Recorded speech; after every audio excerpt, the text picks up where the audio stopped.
Column ঢালার আগে starter কি ঢালছেন বা স্টার্টার কি ফিক্স করেন, স্টার্টার বক্স ফিক্স করে আপনি কি স্টার্টার ঢালছেন? স্টার্টার কী জিনিস? স্টার্টার হলো কলামের যদি আমি ডাইরেক্ট কলামটা না ঢেলে একটা ফ্লোরের উপর দিয়ে কলাম ডাইরেক্ট না ঢেলে আমি যদি এরকমভাবে যেরকম পিকচারে দেখতে পাচ্ছেন, ছবিতে দেখতে পাচ্ছেন, সেরকম করে যদি ঢালি, মানে 3 ইঞ্চি একটা থিকনেসের বা 4 ইঞ্চি থিকনেস আমি যদি ঢালাই করি কলামের মতন শেপ নিয়ে, তাহলে কিন্তু সেটা কিন্তু যদি ভুলভ্রান্তি থাকে তাহলে কিন্তু তখনই ধরা পড়ি। অর্থাৎ কলামের যে রডটা যদি কোনো কারণে আমার কলামের রডটাকে জাগাল দিতে হলো বা কলামের সেন্টার লাইন কিছুটা হলেও সরছে দেখা গেল, সেই কারণেই আমরা কিন্তু স্টার্টার বক্সটা আগে ঢেলে নিই। এই স্টার্টার বক্সটাকে ঢালার মানে উপকারিতা খুবই আছে এবং এটার যদি ভুলভ্রান্তি থাকে তখনই কিন্তু ধরা পড়ে এবং পরবর্তীকালে কলামটার উপর কোনো এফেক্ট পড়ে না।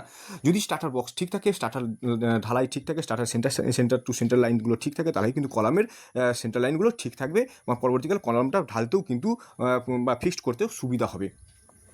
এই কারণে আমরা স্টার্টারটা কিন্তু ঢালি এবং স্টার্টারকার যে মশলা রেশিও ঢালবো সেটা ওই কলামের যে রেশিও বা মশলাটা ঢালবো সেই রেশিওতেই কিন্তু ঢালতে হবে।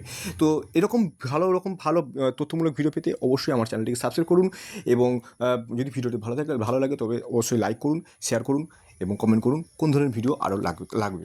ধন্যবাদ।